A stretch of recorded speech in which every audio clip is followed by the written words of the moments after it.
Everybody turn aside.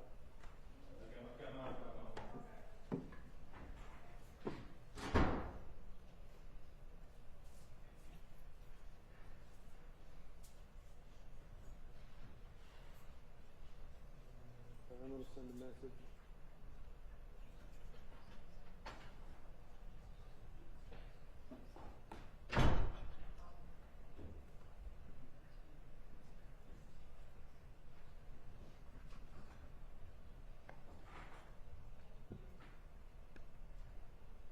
There she is. Good morning.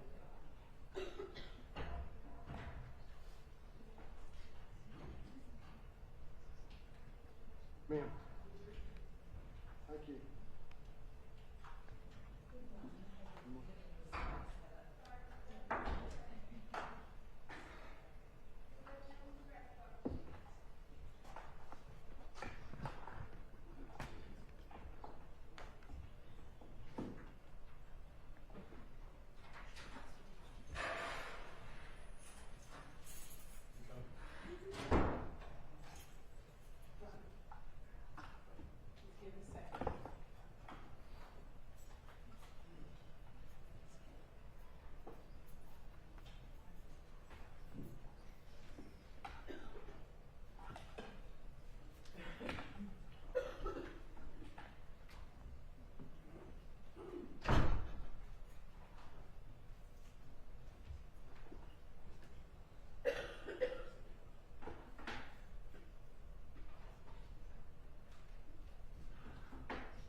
Well, we're still working on getting the attention. Okay. Our jurors just have all right. Okay.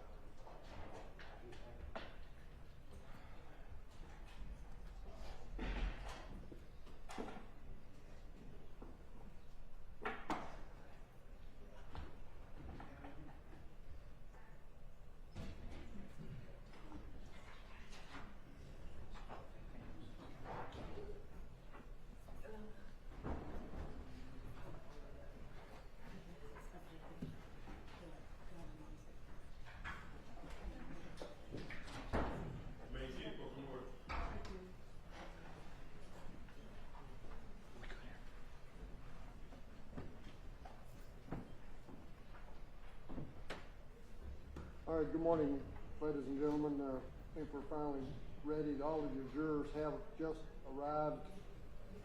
And I do point out that we did have another Rule 22. We did have another Rule 22 request. That was from WAGA, I think. I went ahead and signed that this morning and to allow them to go ahead and get in the building. Now, regarding any media personnel, we do have a camera set up here. Number one rule, never show the jurors. You got that?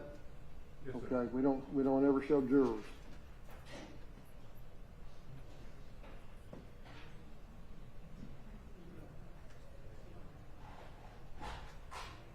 Ma'am, no phone usage in the courtroom. If you use phone, step outside. I said, put your phones up. Put your phone in your pocket. Your front pocket, your back pocket, your side pocket, your purse.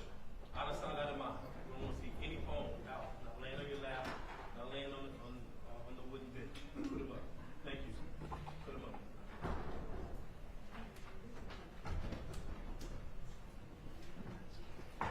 right, Ms. Charles, are you ready for openings? I am, but there's just one brief matter to address before. Just a second, let's let our court report. You ready, ma'am? On the record, please. Yes, ma'am. Yes. Come on over.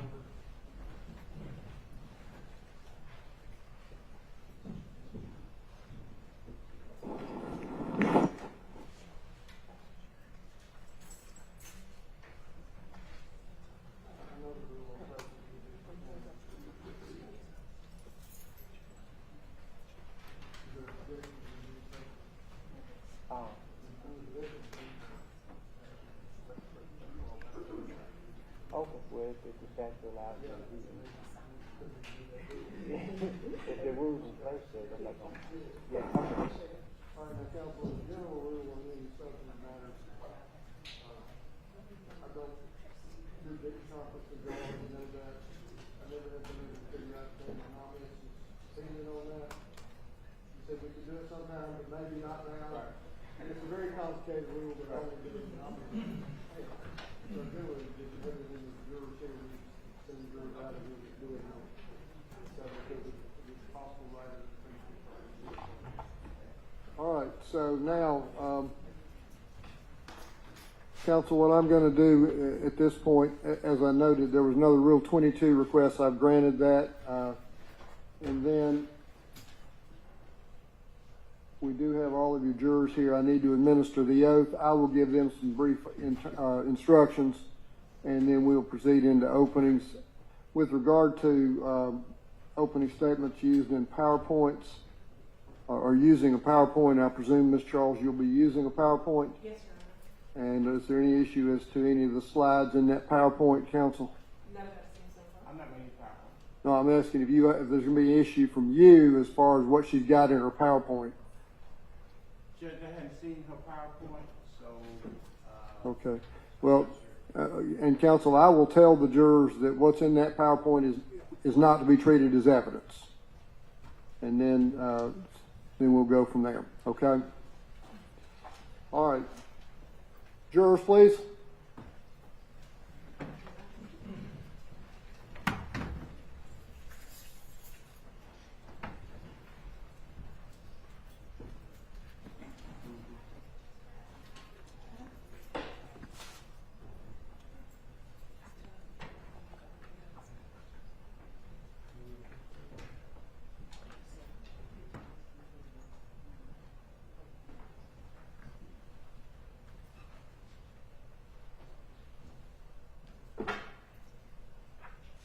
And ladies and gentlemen of the audience, one of the rules when the jurors come in is you all got to stand up.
Have a seat.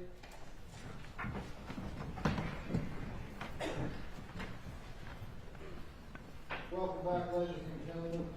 Thank you for being here. I just read one of the requirements for us to finish this trial for us all get through on time. So, at this point, the next step is for me to administer what's called the trial oath to you. I need you to all stand and raise your right hand. You shall well and truly try to issue form upon this bill of indictment from the state of Georgia and Randy and Tavis King, who is charged with attempted murder, 2 counts of felony murder, aggravated assault with a deadly weapon, carrying an automobile to commit a theft, possession of a firearm during the commission of a felony, and possession of a firearm by a probationer, and a true verdict given according to the evidence. So help you God. Which more, ladies and gentlemen? A few preliminaries, ladies and gentlemen. I'm going to talk a little bit about our schedule. I try generally to start court at 9. You'll go to about 10:30. Then you get a stretch break. You reconvene and run to 12. Then you get a lunch break. I find Fulton County jurors like an hour and 15 minutes. That's normally how long we'll let you go grab lunch somewhere around this courthouse. We'll reconvene in the afternoon and go until around 3. I usually try to go about an hour and a half at a time. We'll take a rest stop at that time, and then we try to, I do my best to end court for the day at 5. I realize that it's not easy getting home or in this county. You can leave here 2 minutes later than that, but number one, I understand we just have extra enough of you just to be here at 5. Sometimes I might run a little late if I have to accommodate a witness or some unusual need.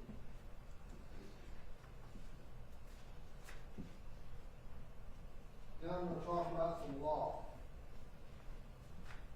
Everything I'm going to explain to you now, I will explain to you again at the end of the trial. I will write it down. You will have a written statement of the law to refer to when you deliberate this case. As you know, Ms. Penny is accused of various crimes in this indictment. As I told you yesterday, an indictment is not evidence or inference of guilt. It is a legal instrument by which these charges are brought before the court for a trial on their merit. That is, whether or not Mr. King is guilty of the charges made in this indictment. He has entered a plea of not guilty, and by entering that plea, he denies all of the allegations made in this indictment.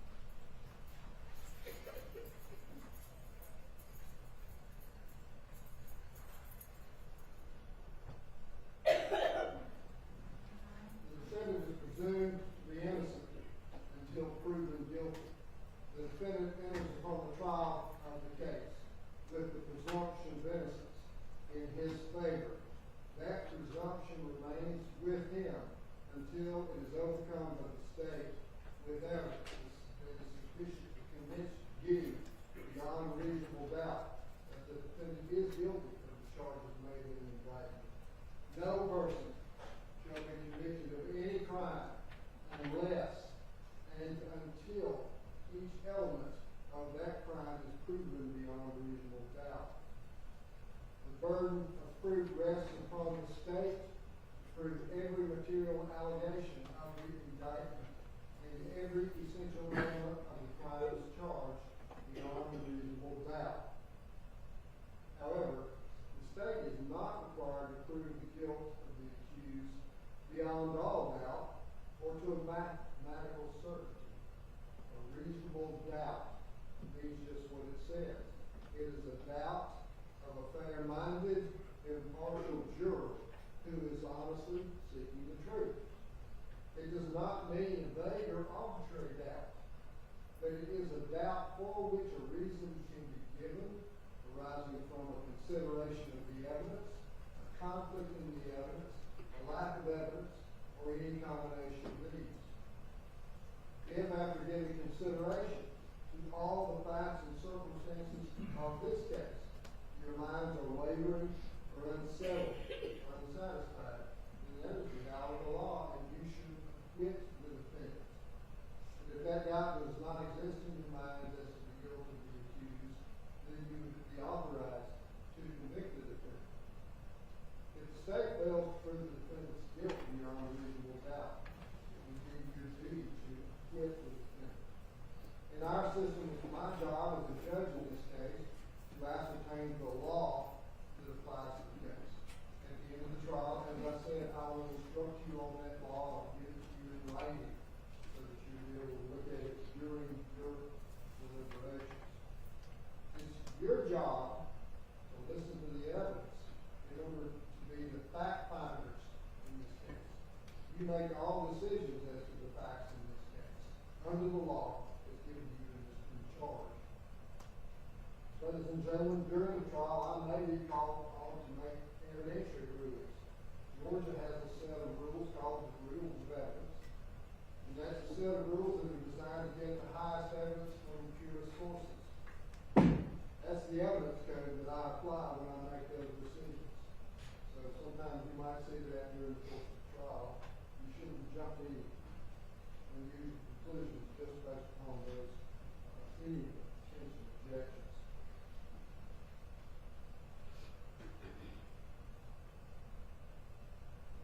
The procedure we will follow in this trial is this: is after I finish talking to you, Ms. Charles, I'm going to make the opening for the statement, Charles. Yes, Judge. She'll come in front of you to make her opening statement. Then the defense will be able to make their opening statement. And then they will present their evidence. After the evidence, both attorneys come back in front of you, make closing arguments. And then after the closing arguments, I will explain the law to you. What the attorneys say in their opening statements, closing arguments, and any questions they frame to the witnesses in the trial is not evidence. The evidence is what the witnesses who take an oath and sit in that chair right in front of you testify to. That is evidence. Now, during the opening statements, I understand there will be a PowerPoint presented to you. And Ms. Charles, I'm authorize you when you do that to turn the screen, because this looks like, not now, but you might need to turn it. It looks like it's named out a little bit. Things are secret, but it's angled. But she'll be presenting things in what's called a PowerPoint, and there may be pictures or something in that. Those are not to be treated as evidence yet. The process for making a picture evidence or any kind of document evidence or whatever the evidence may be is that it would be identified by a witness, tendered to the court will rule on its admissibility, and then once I say it's admitted, they can publish it to you. So what's on this computer, this screen next to you, until it goes through that process, you should treat it the same way you treat the argument of open statement of the recorders. I need to stress something to you, and that is a very common problem courts have these days. We all have, as I mentioned yesterday, we all have access to virtually infinite amounts of information out there on search engines of any kind. Please do not undertake any independent investigation on your own. Don't go out on Google or any other search engine and research any person, any event, any place, any legal concept, or any, I don't know if there will be any scientific things presented in this case, like you ought not see the evidence. But it's not your job to investigate anything. Your job as a juror is to listen and reach and decide. It's the attorney's job to bring the case to you in competent evidence from which you can make a decision. You all play an extremely important role in this case because, as I said, you all determine all the facts of the case from the evidence that will be presented. It is also vital, ladies and gentlemen, that you keep an open mind and that you do not jump to any premature conclusions. You also must refrain from discussing the case with anyone, and that includes even with your fellow jurors, while we're proceeding through the evidence and the preliminaries before the time that I submit the case to you for your deliberation and decision. And that's when I'll ask you to fully, completely discuss the case among yourselves. You must keep an open mind, ladies and gentlemen. I reiterate, don't jump to any premature conclusions.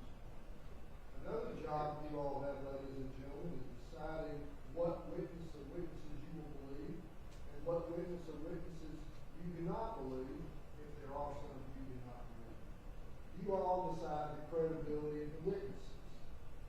You can do that alone. And in doing that, you can consider a number of factors. You can consider the witness's manner of testifying, their means and opportunity for knowing the facts they testify. You can consider the probability or improbability of the events the witnesses testify about, you can consider the witnesses' interest or lack of interest in the outcome of this case. You can consider the witnesses' personal credibility, as it appears to you from the witnesses' testimony here in front of you in this courtroom. As a fact finder, you alone decide who you will believe and who you will not believe.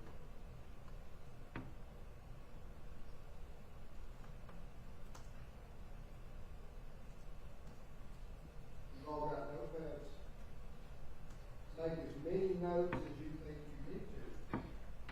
I can't provide you with a transcript of any of the testimony of this trial.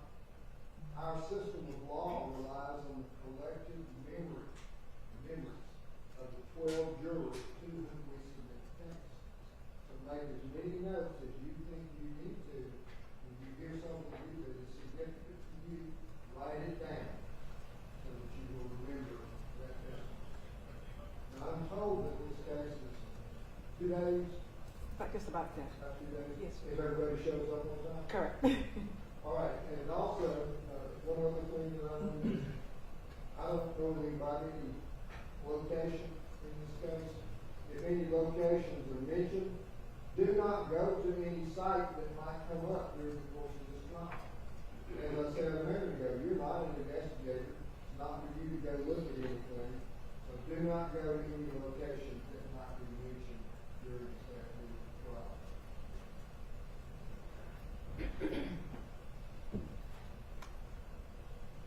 All right, Ms. Charles, I think you need to change your HCCD just a little bit. Be careful, you never know when the schedule is going to move. And then you can proceed with the opening statement.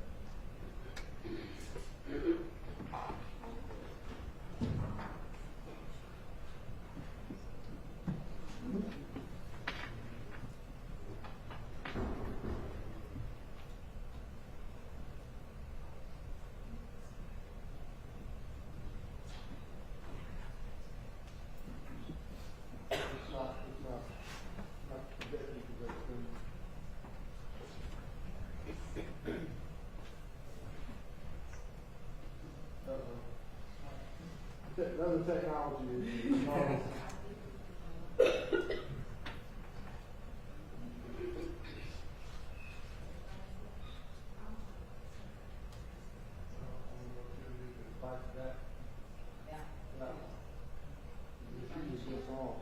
I'm not sure yet.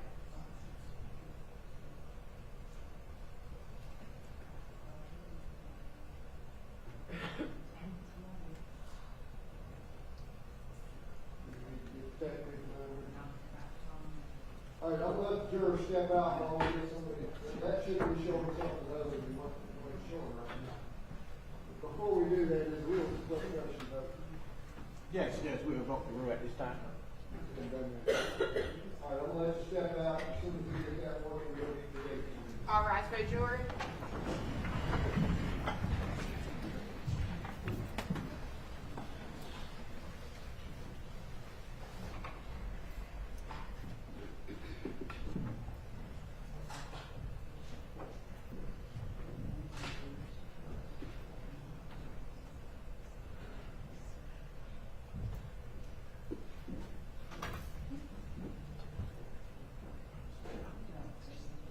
Showing the spirit of courtroom D on it.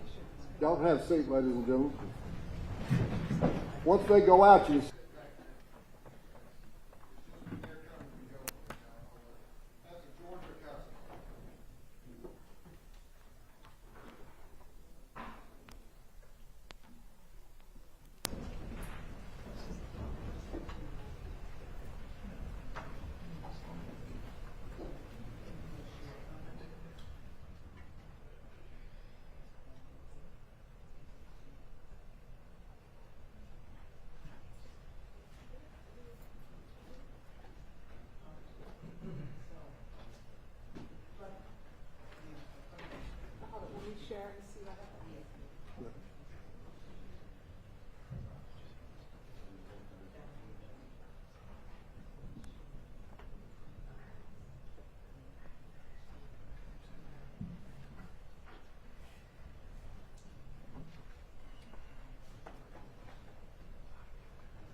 working now. Get Ms. Charles back in. There, I'll just sit there. Okay. Is it working?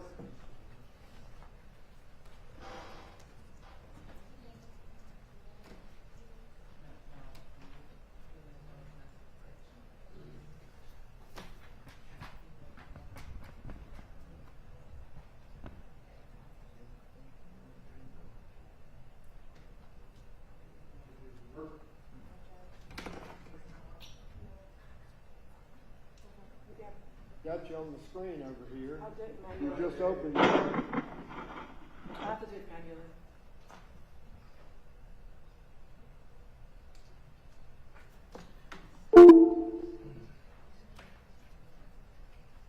Do what? I don't know. I think it's working right now. I'll do it manually. Okay. All right. Jurors, please.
Have a seat, ladies and gentlemen. Ms. Jacobs, I did see that I got an invitation to the Zoom meeting. I need that too. You can send it to my Fulton County. I just need that so I can log into the meeting as well. Welcome back, ladies and gentlemen. We use technology in this courtroom called Zoom room. And it usually works real well, but there's always a problem sometimes. So Ms. Charles is now ready to proceed. Thank you, Judge. Ladies and gentlemen, you do not have to you do not have to see the gun to understand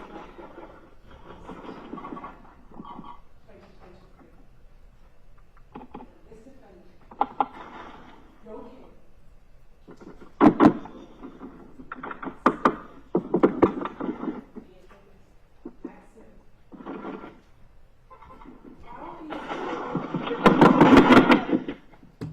Harrison Olvey. And Harrison tries to stop. What you hear within 6 seconds. This defendant is asleep. And Harrison Olvey lays on that cold evening, waking up. What the evidence will show is that on September 3rd, 2023, Harrison Olvey was just 25 years old. At the time, he worked as a valet at the lounge called Courtroom there in the area. At 2430 Piedmont Road Northeast, just behind the Longhorn Steakhouse, where he would valet cars as they would come through. And the evidence will show that this truck, the TRX, that was parked just behind the Longhorn Steakhouse, belonged to Max Smith, the marketing manager of the Tommy Group. And the evidence will show it was the Labor Day weekend. very busy night, so they're moving cars constantly. Now, in the early hours of the morning, right about the 1 o'clock a.m. hour, it starts to get a little less busy. Folks are now getting in their cars, moving, going home. There's not as much foot traffic. What the evidence will show, this defendant pulls up in a gray Kia and he waits. He waits for a couple of minutes, ensuring that the foot traffic sort of died down. And then you see he backs up and he parks parallel to the truck. When he backs up, he begins a course of conduct that ended the life of Harrison Olvey.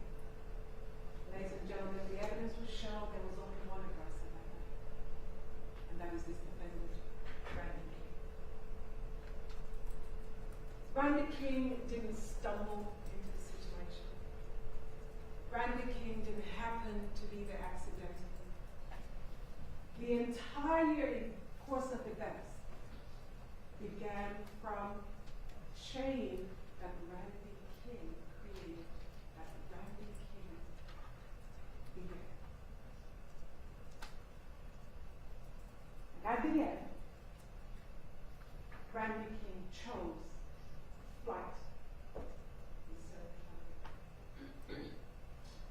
And in this wanton, senseless act of violence, Harrison Olvey lost his life.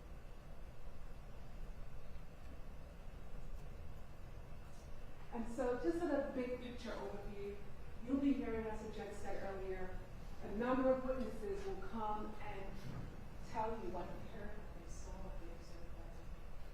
You will hear from some law enforcement officers and from some expert witnesses and evidence. And what the evidence will show, just sort of chronologically, that about the 1 a.m. hour, like I said earlier, Harrison's working as a valet. This Lexus you see in the picture is the car he had just been parking when he happened upon the entry into Access 3. And right about the 1:30 a.m. hour, as I said earlier, Randy King is waiting. He's in that gray Kia. The evidence will show that Max's vehicle has cameras. The cameras face inside, and the cameras face outside. Those cameras from the truck capture the evidence that you need as and so you see he backs up. And you'll notice that the Kia is heavily tinted, very dark. But the door opens, he crouches,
first time, he walks back into his car and he gets a light. Because initially when he got there, he had his phone. Wasn't giving him enough illumination, so he went over the torch. And he returns second time. And it's upon that second time when he returns, Harrison Olvey is coming around to valet, and Harrison encounters Mr. King. And what the evidence will show is Harrison sees him, and Harrison yells out to him, "What the F word? What the F word are you doing? Get the F out." That's what Harrison yells. And you will see in another set of videos when we get a little deeper into the evidence, Mr. King hears Harrison, and he looks up, and he jumps out of the truck's window, and he races back to the car. When he had the door open, he gets into that driver's seat. And within seconds, as Harrison stands right there at the driver's side door, one gunshot. One gunshot to the muzzle flash right here.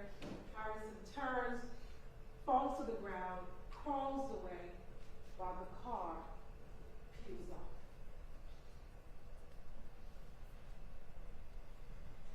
And when the car takes off at a high rate of speed, what the evidence will show is between the 1:30 a.m. and the 2 a.m. hour, flock cameras are activated. And the flock cameras nearby capture the tag of that gray sedan, CBA7807. When officers run that tag, they find out that this tag and this car belongs to someone by the name of Kaya Sweeney. Kaya Sweeney. And what the evidence will show is that Kaya Sweeney is the girlfriend of Brandon King. So he was in his girlfriend's car.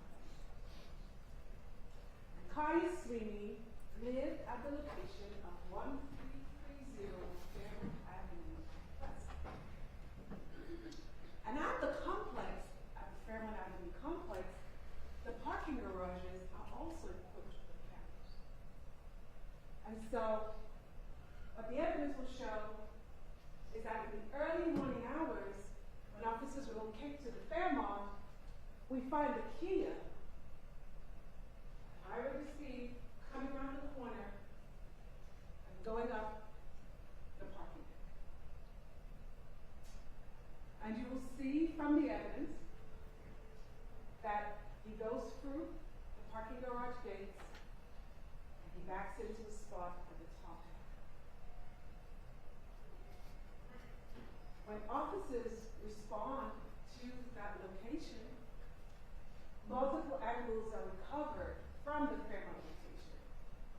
What the evidence will show is that in about the 2 a.m. hour, early hours of that morning, we see what we now know to be Brandon King, same clothes, same shoes, as what he had inside of Max's vehicle, using Kaya's key fob to access the vehicle. The evidence will show that you need a key fob to come through that vehicle. And you will hear from the missing manager when she reviewed the videos and turned them over to law enforcement, and she was able to confirm that Kaya Sweeney was arrested at the time, and the fob that was used was her keys.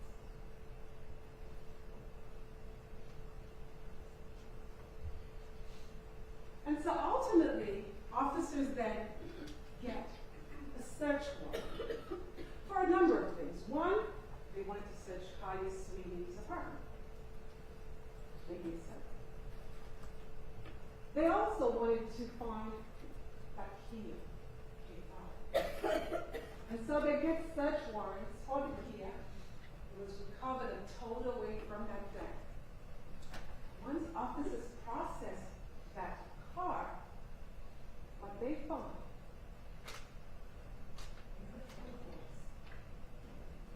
tossed away. It's 1.9mm shells.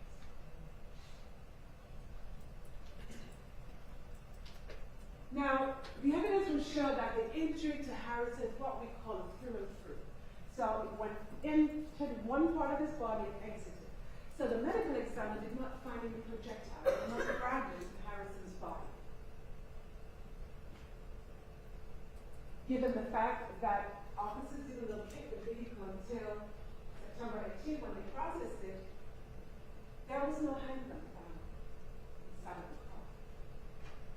But as you consider the totality of the evidence, I urge you to consider and to look at the location of the ammunition in the driver's side door.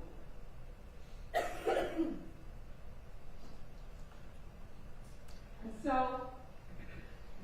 we're here to consider the charges as Judge has read out to you in the indictment. And as Judge has said, the indictment is an evidence. But as a result of the actions and the choices made by Randy King on September 3rd, 2023, Harrison Olvey lost his life. And the state has charged Randy King with count 1 of malice murder. And there is always sometimes a struggle to understand the word malice. Malice, as we'll explain later on when we get the law to you, malice does not mean ill will or hatred. Malice also does not mean premeditation, that he had to be lying in wait, that he had to have planned this from the very beginning. Malice can be formed in an instant.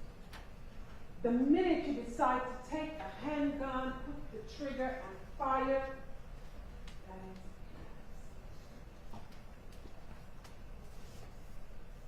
And then there are also 2 counts of felony murder. And the difference with felony murder and murder, malice murder, top count, is felony murder. We don't need to show malice. We don't need to prove intent. But felony murder says under the law, if you are in the course of conduct that is unlawful, if you are committing a felony, and during the course of that felony someone dies, under the law, that is felony murder. And so, the state has charged an aggravated assault, just the act of pointing a handgun, brandishing a handgun at someone is an aggravated assault, a deadly weapon, firearm, because it can cause serious death or bodily injury. And you also will hear in the final count, at the time of this incident, Randy King was not allowed to possess a firearm. He was under sentence as a first offender conviction. And so by law, it was illegal for him to own, possess, use, or even be within arm's reach of a firearm. And as a result of those actions, Harrison Olvey is on campus today. We talked just now about the aggravated assault. In Count 5, you will be asked to consider the entering auto. Matt Smith will testify, the state expects, that he never gave anyone permission to use his trailer at night, much less Randy King. You saw with your own eyes how he pops the window, and you will see it again several times before the end of his trial. That he had no lawful business being in Matt Smith's trailer. And we talk about the possession of a firearm again. During the commission of a felony, as someone who was under sentence as a first offender probationer and therefore was not allowed legally to own, use, possess, or be within arm's reach of a firearm. All of that resulted in this tragic circumstances. As you deliberate, I encourage you to ask the question, to start top level. Who was acting unlawfully? Where do we start? Do we start at the middle, where the shot is heard, or do we start a few steps back? Because when you start from a place of illegality, the evidence will show your acts do not then become legal as they progress.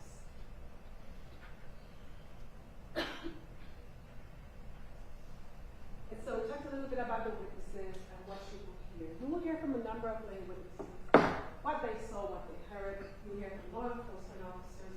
Some of the law enforcement officers will equip the body with cameras. You will see the scene as it presented to the officers that night. You will hear also Harrison Olvey's last words. He will tell the officers he was breaking into the truck. Now here's where the twist happens, and here is where the defense is going to try, when they present their case to you, to try to get you to look the other way. Because Harrison also says, when asked, what did he look like? As he lays there, he says, 2 black dudes. So defense is going to try to persuade you that if someone else in that car, besides Randy King, pulled the trigger, then Randy King is not guilty at all. But that is not how the law works. What the law says is this: if you give any credibility to anything the defense presents to you, although I submit to you, there is no evidence corroborating the second action. All the evidence points in one direction. But if you give any weight to defense's theory of the case, law says when you act in concert with another, when you act and participate in a crime, when you act as a party to a crime, and during the course of those crimes, during the course of those felonies, that you are acting together, and somebody dies, you are all collectively and individually responsible for that felony murder. And so, I ask you to wait for the entirety of the state's presentation. The defense will also try to distract you with regards to things like there was no ballistics, there was no gun recovered, so there was nothing to test the shell casing against. Because there was a period of weeks before Mr. King was taken into custody. As we present our case, typically we like to start from the very beginning, sort of A through Z. But we have witnesses, we may have scheduling conflicts, we may be unavailable on a particular day, at a particular time. And so what we do sometimes, we go out of order to accommodate their schedule because we want them to tell you what they saw, heard, and observed. And so if it looks like it's not going quite in the chronological order, I ask you to be patient. At the end, it will all come together. Another legal principle you'll be asked to weigh in on and deliberate upon is circumstantial versus direct evidence. Direct evidence is all of the evidence we can see, feel, touch, hear. Circumstantial evidence are all of the reasonable inferences we can make once we've considered the direct evidence. Remember in Guadalajara we asked questions about how you make decisions. Because what we are looking for is that jurors can make reasonable inferences based on their common sense, based real life, based on how you make decisions in your own lives. Sometimes you don't have every piece of the puzzle. Sometimes you don't have every bit of physical evidence. But you can, in the totality, come up with the truth of a particular circumstance based on all of the evidence you have.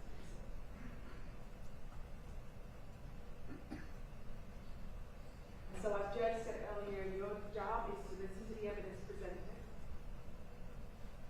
Take good notes, but don't be so concerned about taking notes that you forget to listen and observe.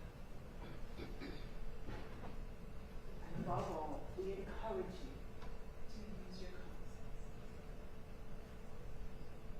Because when we come back, we will ask you to render a verdict that speaks the truth to the indictment in this case. And we will ask you to find Randy King guilty on count 1 murder, guilty on counts 2, guilty on counts 3, guilty on counts 4, 5, 6, and 7. Guilty on all counts. Thank you. Mr. Rowe? It was two black dudes. Two black dudes, that's what the victim said.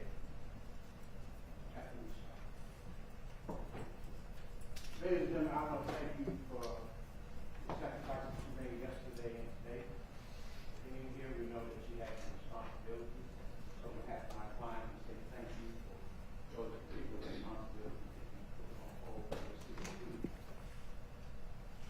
And I just want to go over a couple of things, some burdens that I know the court has already mentioned, but I want to just kind of use a couple of burdens that the state has.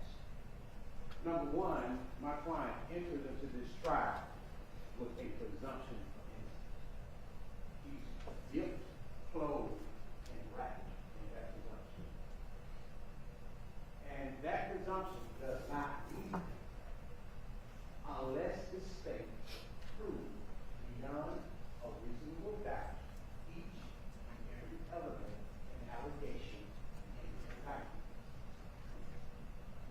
And they have to prove that. My client does not have to prove anything. The burden never shifts.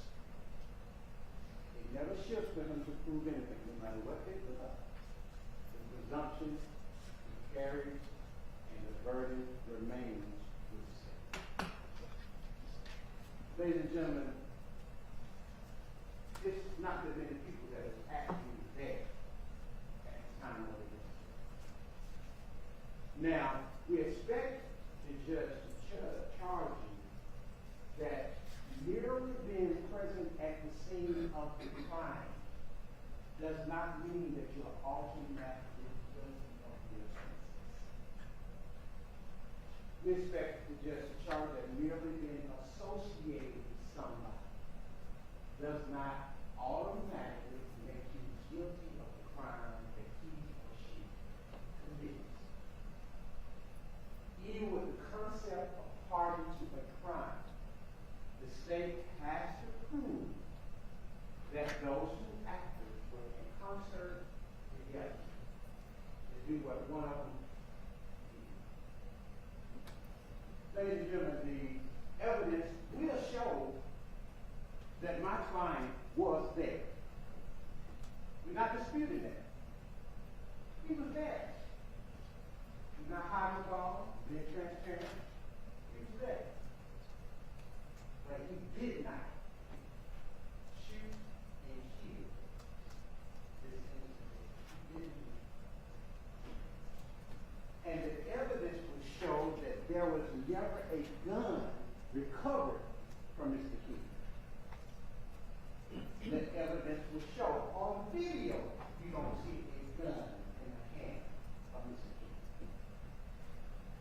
But what you do see is him moving around in the car, supposedly supposed to have a gun, going back and forth in the seat, no gun. We just saw the video. We expect to see the video again.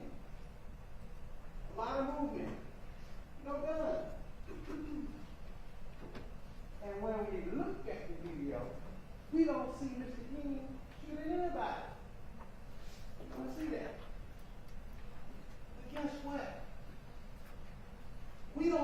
prove that he didn't shoot him. The state has to prove he did. It's not our burden. It's the state's burden. They have to put the gun in Mr. King's hand. They have to prove that he shot this innocent person.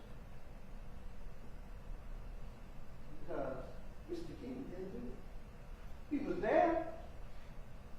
He didn't do it. And because he did not shoot, because the state would not be able to prove that he shot this innocent victim,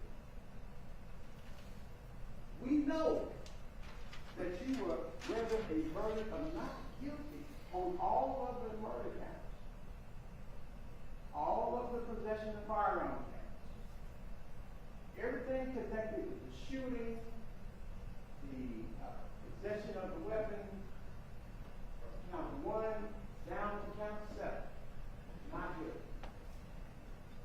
And we know that you would come with a verdict that speaks to the evidence, and we expect the court to charge you that you are not to render a verdict based on sympathy. Verdict is not based on sympathy. The verdict should be based on the evidence or the lack thereof. You're looking at the trial with blinders on. See what the evidence or lack thereof. And focus on the evidence, you'll come back with a verdict that speaks justice for all parties. And that's a very All right, ladies and gentlemen, I'm going to give you your morning stretch break. At this time, it'll be a 15-minute break. You can step out of the courtroom. All right.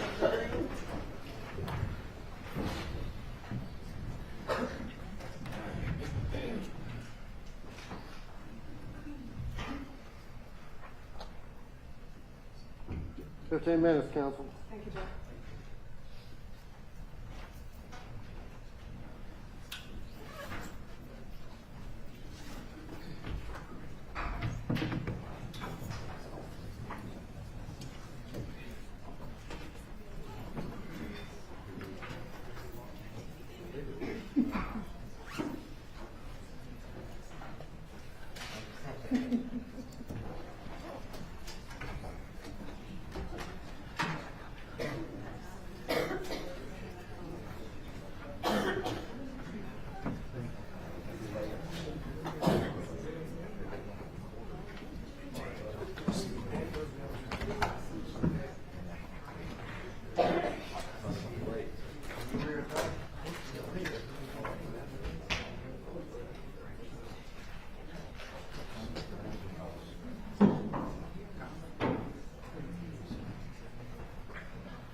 Good.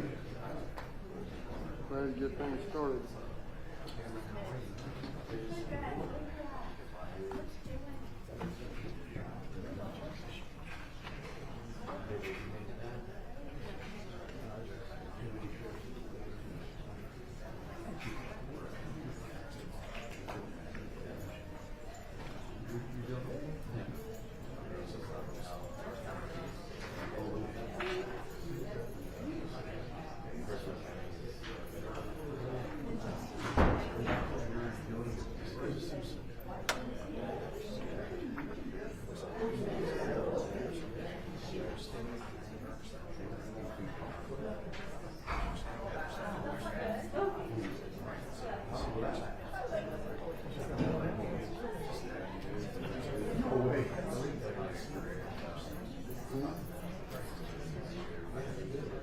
I just spent 15 working.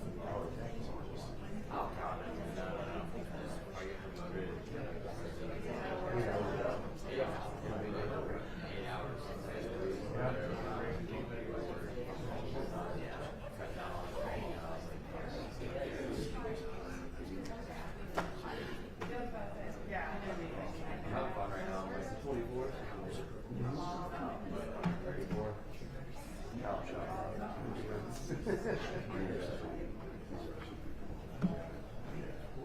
good. Well, good.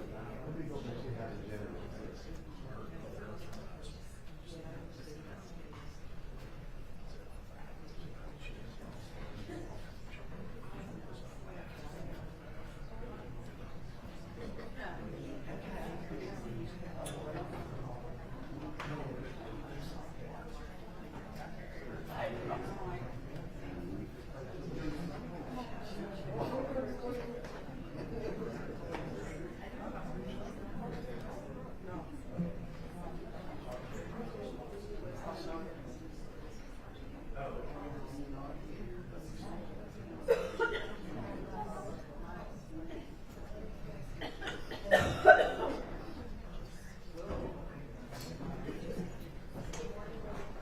Good morning, how are you?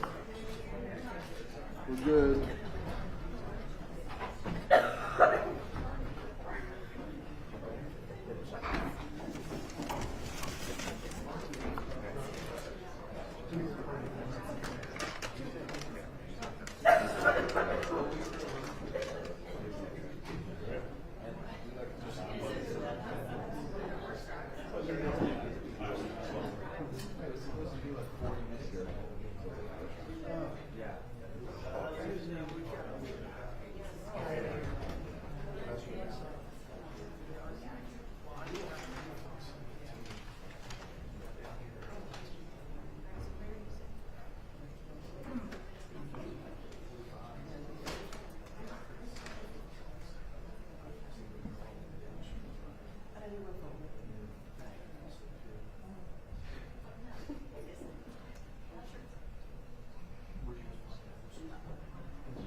Oh, no, about her.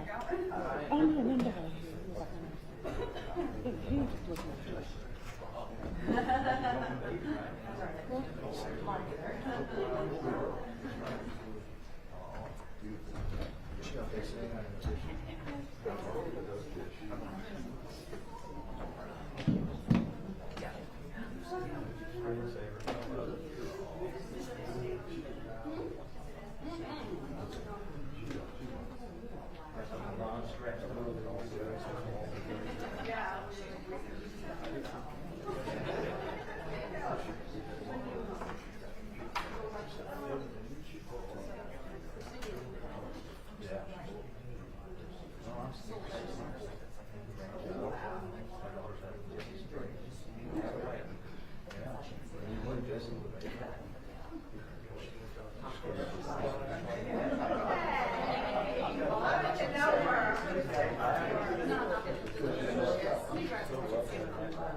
Oh, yeah.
They're on,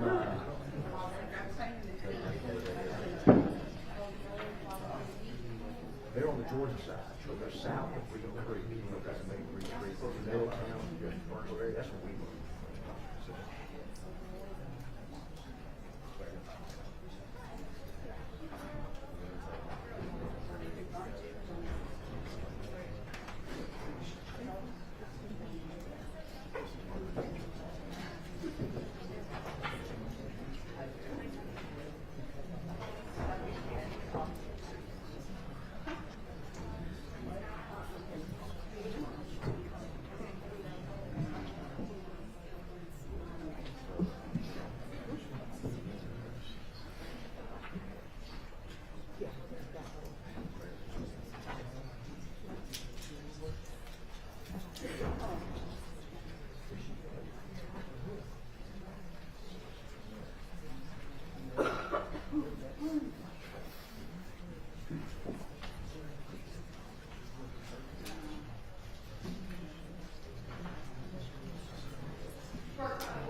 Seen a court.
You'll see if staff can locate our reporter. I don't know where she's gone.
All right, you got your next witness, your first witness ready, counsel? Yes, Judge.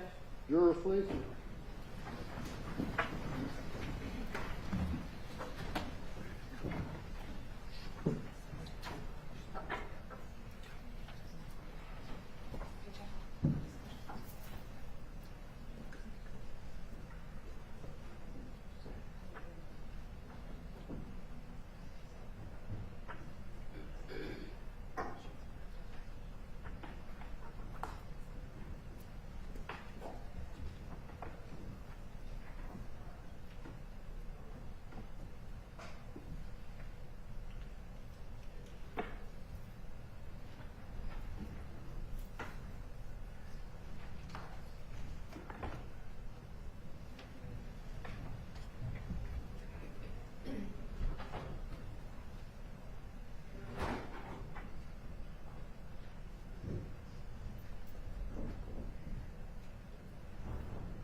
Have a seat, ladies and gentlemen. Welcome back, ladies and gentlemen, the jury. Have a seat.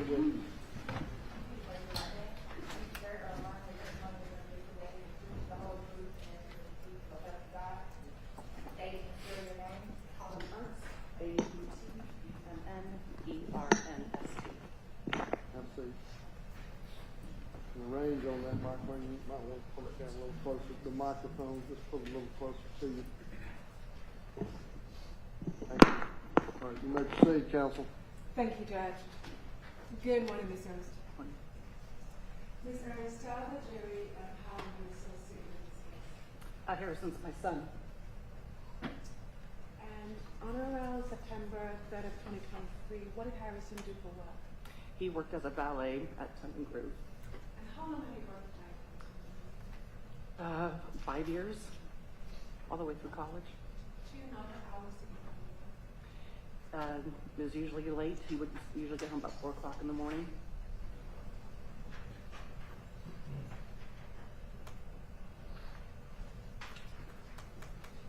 I'm handing you first what's been marked as State's Exhibit 1. Can you take a look at State's Exhibit 1 and see what you're recognizing? That was a proud day. It was when he finally graduated college from Kennesaw State. And it took him a minute to get there, but he finally did. And it was just a really proud day. And is that a fair, accurate depiction of Harrison as you remember him? Absolutely. Mm-hmm. Just a second. Can you tell us yes or no, but not Sorry. Yes. That's all right. Thank you, ma'am. And does the picture of Harrison as you captured him on his day of graduation appear to be changed or altered in any way? No. In that sense, to attend that to the record, State's Exhibit 1. No, States 1 is admitted and can be published to the jury, and any exhibits that are admitted can be published. And just for the purpose of this witness, we'll go to the old school English share manual.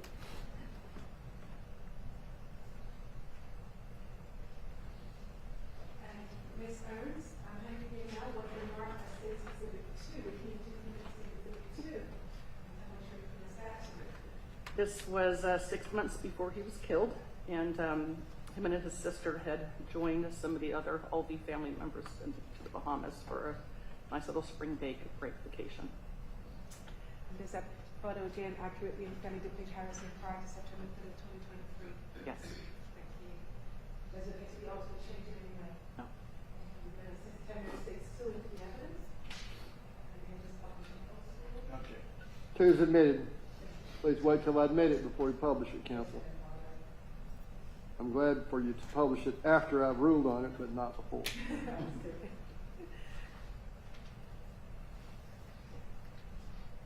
Ms. Ernst, once you learned about your son's death and you spoke to law enforcement about the initial part of the investigation, did you have any further interactions with the investigation or any of the parts of play in the investigation of this case? None. Thank you. Nothing further to say. Any questions for the witness? No questions, sir. Thank you, ma'am. You may step down. You're free to remain in the courtroom. Next witness for the state. State calls Hollis Brown.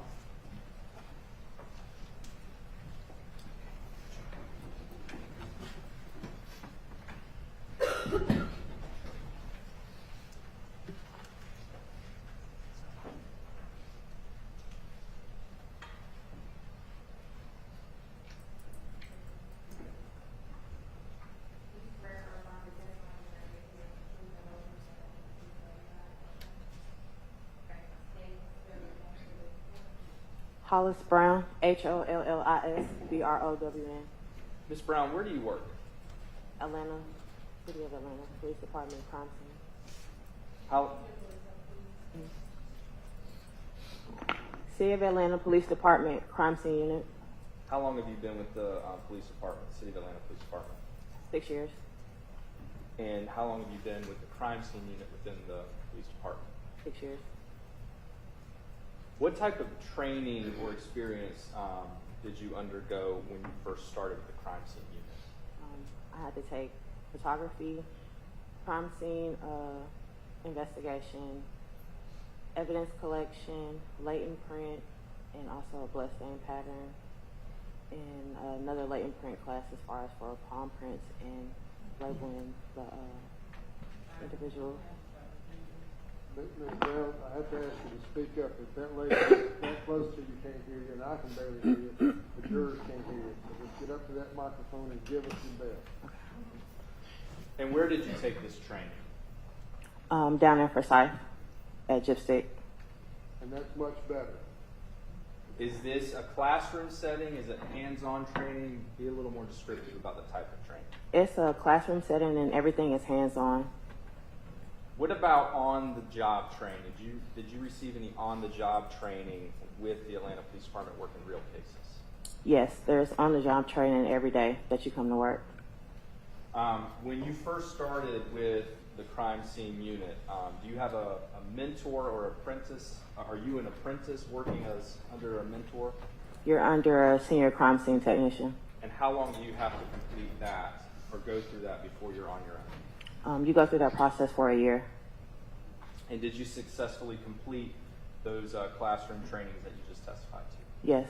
Did you successfully complete that year-long apprenticeship or working under a mentor? Yes. Tell the jurors a little bit about how you become involved in a criminal investigation. Well, basically we're raised on the radio by an officer and we go to the scene. Once we get to the scene, we go ahead and do a walkthrough with the officer and they let us know exactly what they've seen. I'll go back and make sure that there's nothing else on the scene that needs to be collected or photographed. And then once I do my walkthrough and everything else with the officer, I go ahead, take my photos, I collect the evidence, and before I leave, I also speak with the investigator or the officer to make sure there's nothing else that needs to be done. As a crime scene investigator, are you what's known as a first responding officer? No. And you said when you arrive on scene, there was kind of a flow that you have or a pattern that you take. Yes. What equipment do you take with you when you respond to a crime scene? I take my camera and I also I have a bag that I take to the scene with me. It also has my evidence bags. It has a latent print kit, swabs that I need to take as far as for biological samples. When you respond to a crime scene, are you at all trying to interview any witnesses that may have seen the crime that you're investigating? No. Why not? That's the officer's job, the officer and the investigator. What about surveillance footage? When you respond to a crime scene, are you looking for and trying to collect surveillance footage that may have captured the event? I don't review the camera footage, but I do take photos of cameras around the area. And if you see something like cameras around the area, do you alert anyone about what you saw? Yes. Who would you alert? I would alert the officer or the investigator. I want to take you specifically to September 3rd, 2023. Were you working that day? Yes. Do you recall what time you came on shift on that day? I come in at 11 o'clock Is that in the morning or the evening? at night. Did you ever, on September 3rd, 2023, respond out to 2430 Piedmont Avenue Northeast? Yes. What is at that location? When I arrived on scene, there was a vehicle that was parked in front of like a parking garage area. It was black, and there was also a black truck behind a restaurant. And you mentioned a restaurant. Is this a commercial or a business? Business is located at this address? Yes. What county is this site or this address located in? Fulton County. You just testified about some vehicles that you noticed on scene. What alerted you to those vehicles when you first arrived on scene? Well, when I got to the scene, I was given a walkthrough with the officer, and they pointed out the black truck that was to the right when I first got to the scene, and then there was another black car that was sitting in front of the parking garage area. After the officer alerted you to these two vehicles, what did you do next? I went ahead and did a walkthrough of the scene, took photos, and I started placing my markers down to collect evidence.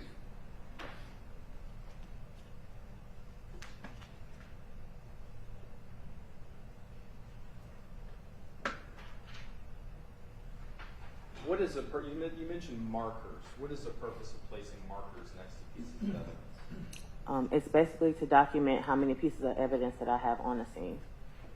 When you are marking evidence, what philosophy do you have in mind? Are you basically marking anything that's within the crime scene as potential evidence? Yes. Why are you doing that? As part of the job, anything that I see that is basically of evidentiary value, I will go ahead and just place a marker beside it, and I will collect it. And if it needs to be processed, I'll go ahead and process it. As you respond to a scene, is it safe to say that it's pretty early in the investigation? Yes. And at that point, do you know whether every piece of evidence you collect will later turn out to be relevant to the investigation? No. If you're not sure, why document and collect it? It's better to be safe and collect it than not to collect it.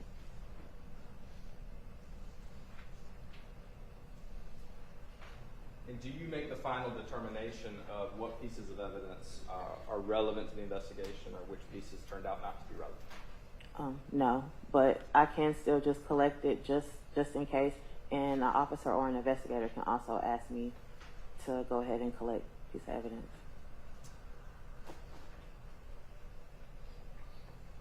I want to show you State's Exhibits 23 through 55.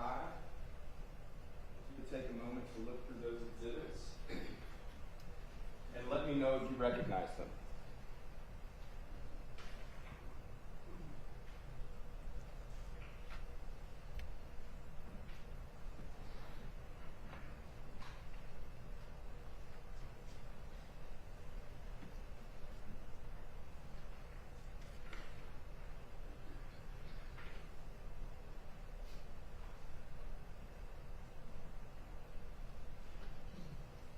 Yes. What do you recognize those exhibits to be? Photos I had taken of the crime scene. Do these photographs fairly and accurately capture the crime scene as you observed it on September 3rd, 2023? Yes.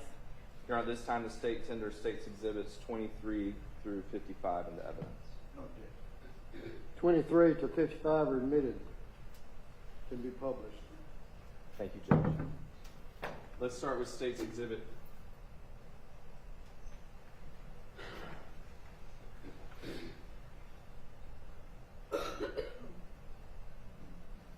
Let's start with State's Exhibit 23.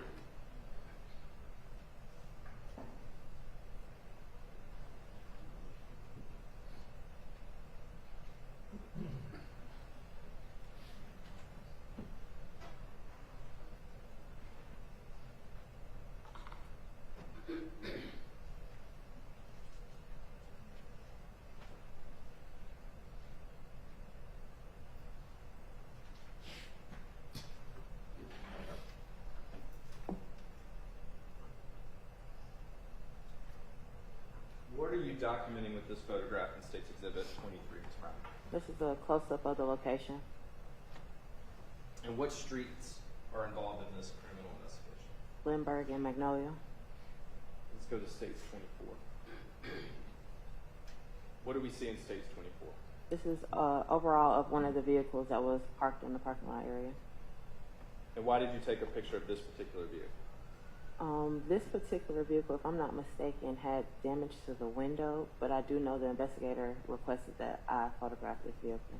So your attention was brought to this vehicle by one of the officers. Yes. Let's go to State's 25. Or State's 26. What do we see in State's 26? This is the driver's side of the truck. In looking at the driver's side of the truck, did you notice any damage to the driver's side? I'm not sure. Let's go to State's 31. What side of the truck do we see in States 31? This is going to be the passenger side. Did you note any damage to the passenger side of the truck? This is the rear passenger side window. What did you note about the rear passenger side window? It had been shattered. Let's go to States 32. What do we see in States 32? This is an overall picture of the parking lot area, and there were clothing right beside this Toyota. I missed that last part. Clothing. There was clothing on the ground beside the Toyota. You could actually mark on the screen, circle what clothing you're talking about in States 32. And what was the proximity, or how close was that clothing to the truck that we just saw in the prior exhibits? It was 2 cars over.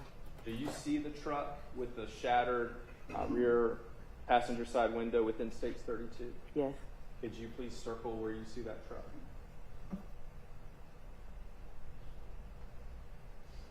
And for the record, are you circling the last vehicle within States 32 on the right? Yes. And you see the trash can icon? Mm-hmm. If you did that for me. What was significant about this clothing on the ground? Why did you want to document that? When I got to the scene and did the initial walkthrough, this clothing actually had reddish stains on it. Okay. And what's significant about seeing clothing with reddish stains when you respond to a scene? It means that it was either cut off of a victim, a suspect, or it could be from somebody who was at the scene who was injured. Did you know what type of scene you were responding to? Yes. What type of scene was it? A homicide. And did you know if it was a homicide by shooting, stabbing, somebody being struck by a vehicle? Do you get that kind of information when you respond out? Yes. And what did you know this type of homicide to be? I was told that the victim had been shot. Okay. When you respond to shooting scenes, well, first, have you responded to shooting scenes before in your career? Yes.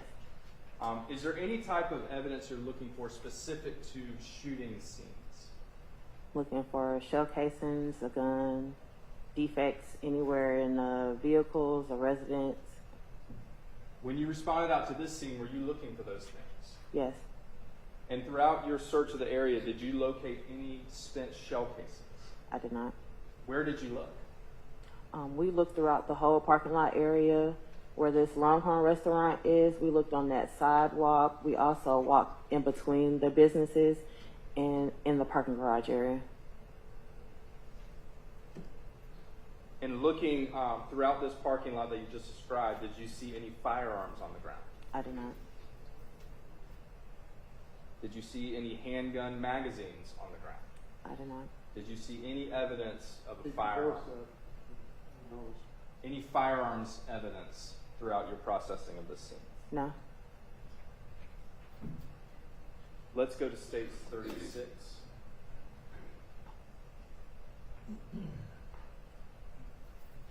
What do we see in States 36? That's the clothing with the reddish stains.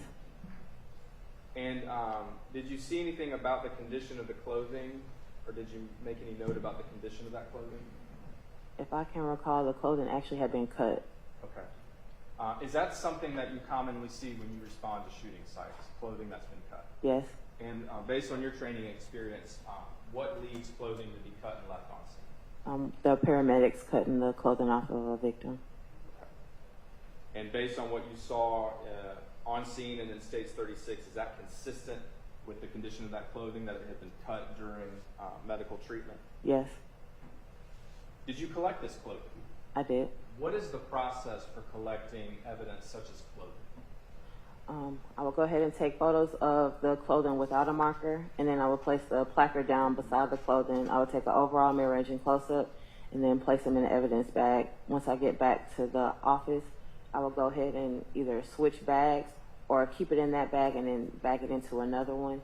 And then I will go ahead and label it, put tape on it, and then turn it into the property. You mentioned labeling the bag. What information do you write on that bag? The information is which department it's coming from, the case number, the victim's name, a suspect name, my information, where it was collected, what type of item was collected, placed in the bag, the date, and the time. All right. Now you mentioned a case number. What is a case number? The case number is a complaint number we get for each scene. Do any two investigations have the same case number? It depends on the scene. And are case numbers unique? Yes. And do they help you keep evidence organized? Yes. After photographing the clothing in state that you see in State's Exhibit 36, did you collect that clothing as evidence? Yes.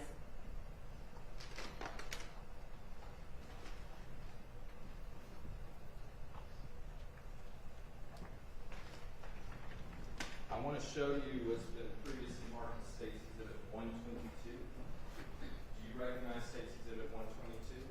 Yes. What do you recognize it to be? The clothing I collected from the scene. And when you say the clothing, are you talking about the same clothing we see in State's Exhibit 36? Yes. How do you know it's the same clothing? It's labeled what I see on the photo, as far as the black shirt, the gray tank top, and the green rag, and also labeled item number 1. Did you include the case number for this investigation on the bag, State's 122? Yes. Did you include your name? Yes. And so based on the contents, or based on the writing on the bag, is that how you know that it's the same clothing that you collected from this? Yes. All right, this time State tenders State's 122 into evidence. Admitted. Let's go to State's 42. What are you documenting in State's 42? This is an overall photo of the vehicle that was in front of the parking garage. Who drew your attention to this particular vehicle? The officer and the investigator. All right. And when you got on scene, do you recall if that vehicle was still running or if the ignition was still on? It was still running. Did you see any damage to that vehicle that you recall? I don't recall. Let's go to State's 43. What does State's 43 show?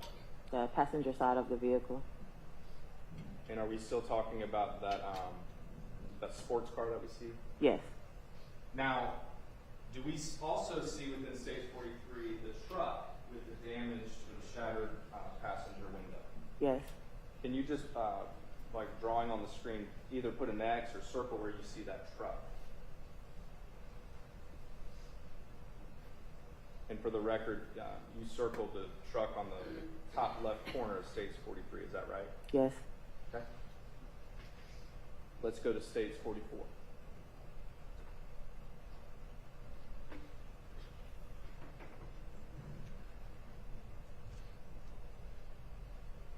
Now, going back to States, can we go back to States 33?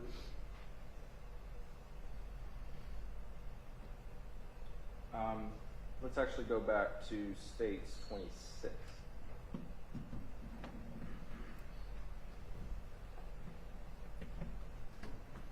You mentioned that one of the courses you've been trained in is latent print development. Yes. What does that mean, latent print development?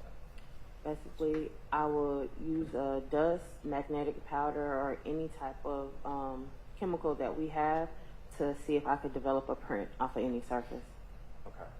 And are vehicles a common surface that you will test for prints or try to develop prints from?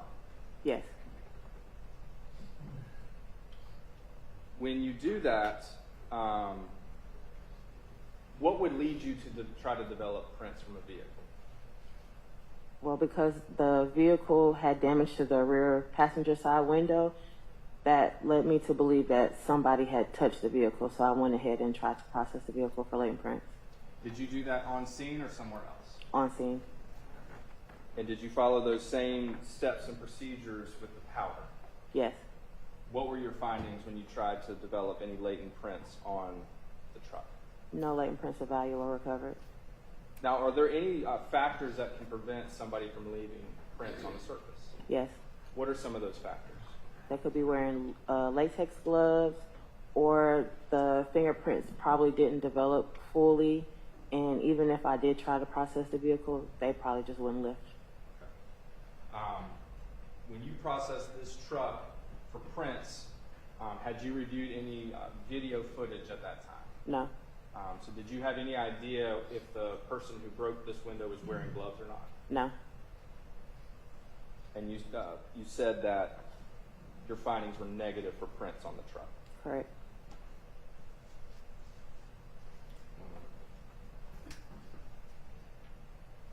I don't have any other questions. Cross-examination of the witness? Thank you. You, officer, you testified that you did not recover a gun on the scene, correct? No, sir. And that was one of the things that you looked for, ammunition, guns, things of that nature, right? Yes. Okay. Did you recover any shell casings? No. And you actually processed this crime scene under the direction of homicide detectives, is that correct? Yes. For some things, they would tell you to take a picture of. Yes. Is that true? Yes. And they'll kind of walk you through the crime scene. Yes. Is that correct? Yes. Is that normal? Yes. Okay. Because you're not the first responder, correct? Correct. So when you arrive, detectives and officers are already there. Yes. Right. And they just kind of preserve the crime scene till you arrive, correct? Yes. And did you process this crime scene by yourself? Yes. And you also testified that when you processed where you tried to lift the truck for latent prints, but you were not able to do that, correct? Correct. And you said the basis as to why you may not have been able to do that.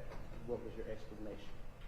Because they could be wearing either latex gloves, or if there was a print, if I tried to lift it, sometimes it doesn't lift off of the vehicle or whatever surface.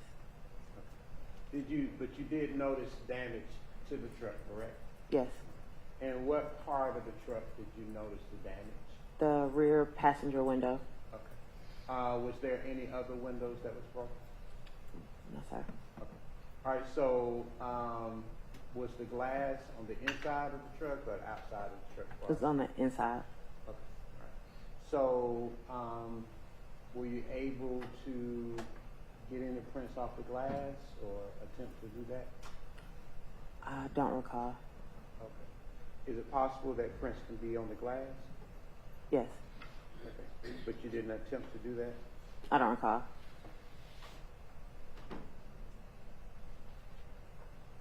And did you attempt to do any prints on the inside of the vehicle? Yes. Okay. Were you able to lift any prints from the inside of the vehicle? No, sir. Okay.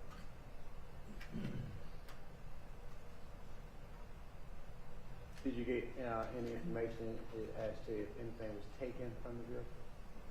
I don't recall.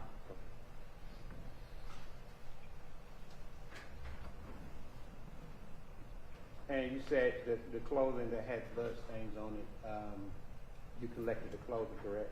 Yes. Were you directed to collect the clothing by the detective? Yes. Okay. Did they indicate who the clothing belonged to? I want to say at that time they said it belonged to the victim. Okay. And so that's why you collected it, correct? Yes. And you said, in particular, what were the clothing items that you collected? I want to say it was a black shirt, like a gray or a white tank top, and a green rag. A green rag?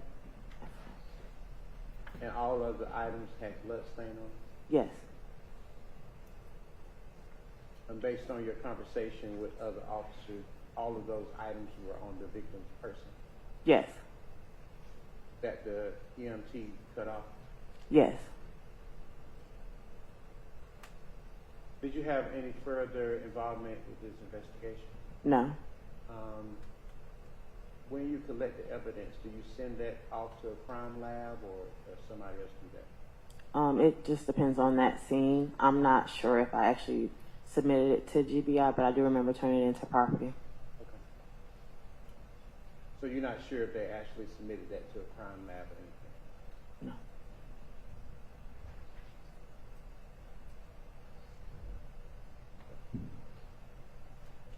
No. The clothing, do you test that for maybe gun residue, anything like that? No.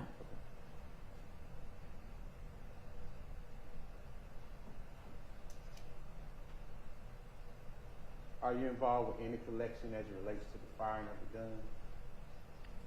Sometimes I'll get to a scene, I'll collect the firearm, a magazine, casings, anything involving with the firearm on the scene. Okay. Do you deal with any type of gun residue once the gun is fired? Yes, I can do a GSR kit on any subject, a victim, or whoever's on the scene. Was a GSR kit ever done with the defendant in this case? No, sir, not that I'm aware.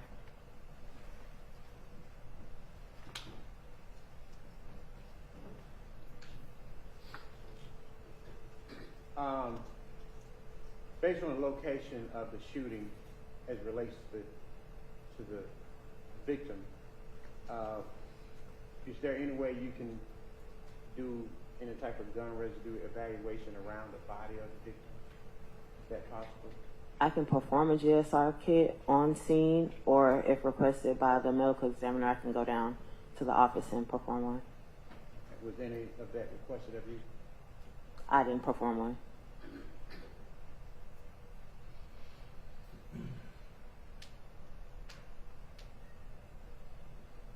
Were you a part of determining how many, or were you made aware how many times the victim was shot? No.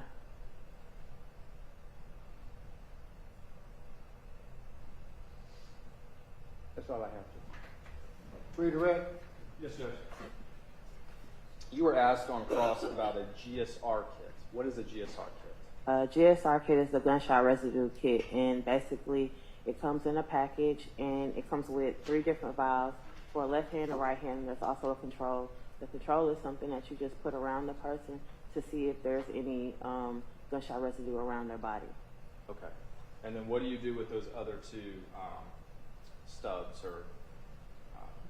The other 2 containers is going to be a left hand and a right hand, and basically I dab it on that person's left and right hand, and I place them back in the bag, and I fill out the information that's on the sheet inside, and I turn it into GBI.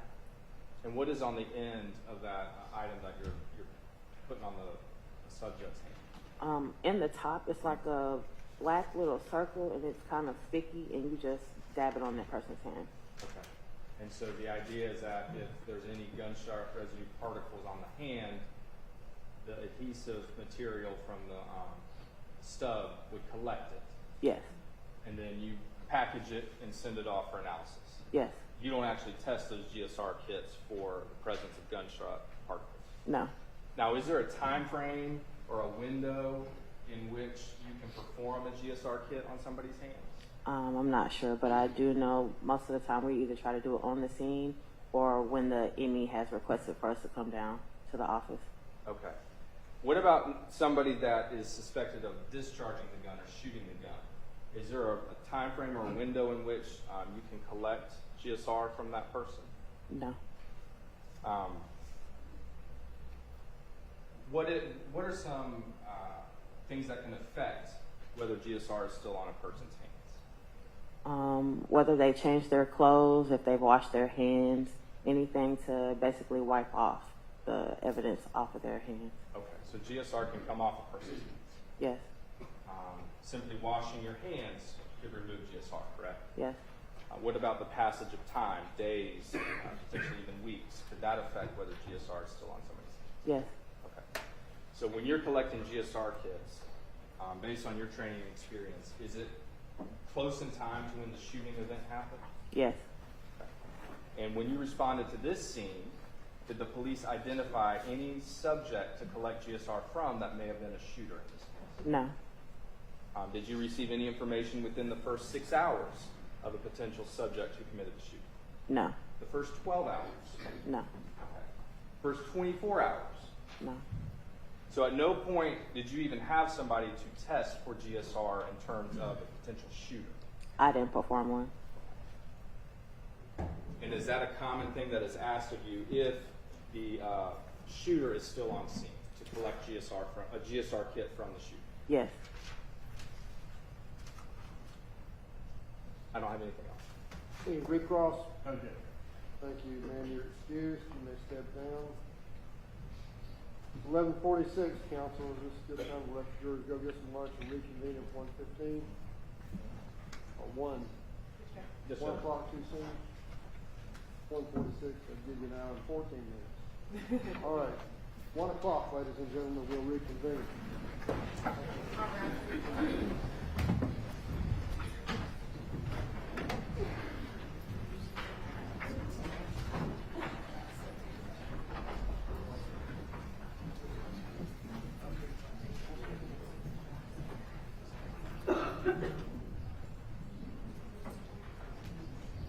One o'clock, ladies and gentlemen.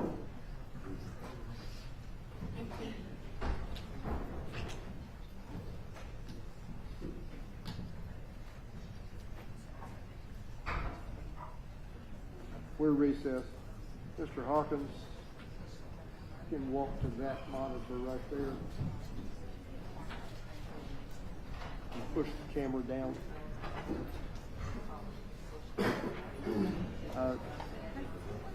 Well, this solved. This one is solved. That one is solved. That one is solved, and the one on the witness stand I've taken care of. I just didn't want everybody getting sent out on the Zoom. No, we're good. We got them, and I remembered the code. And counsel, I just don't want y'all on the Zoom.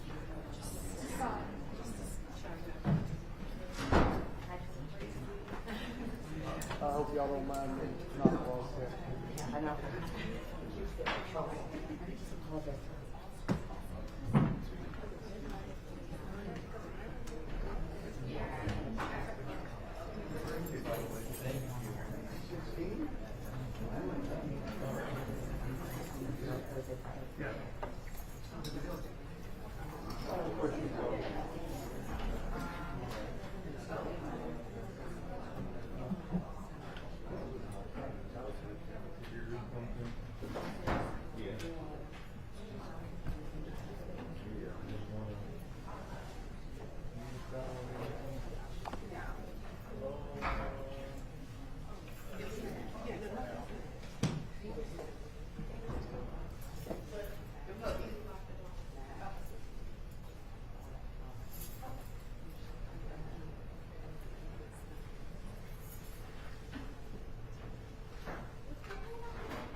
Yes. You want any snacks? Want to grab something?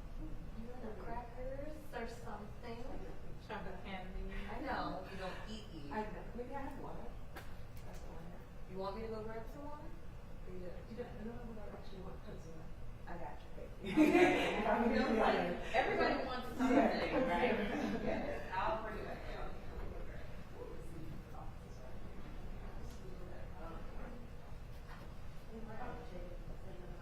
Oh, okay. Okay. Oh, gosh. You're not being fortunate.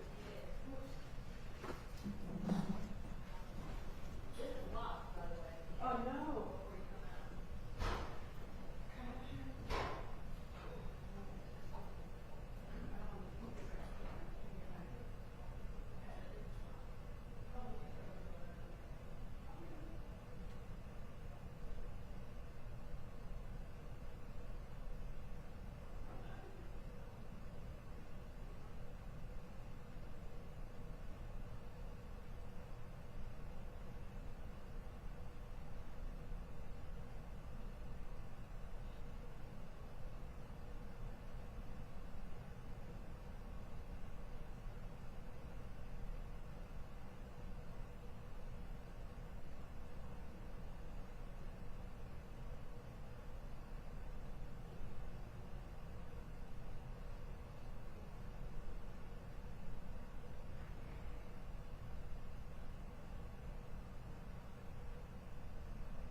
They'll bring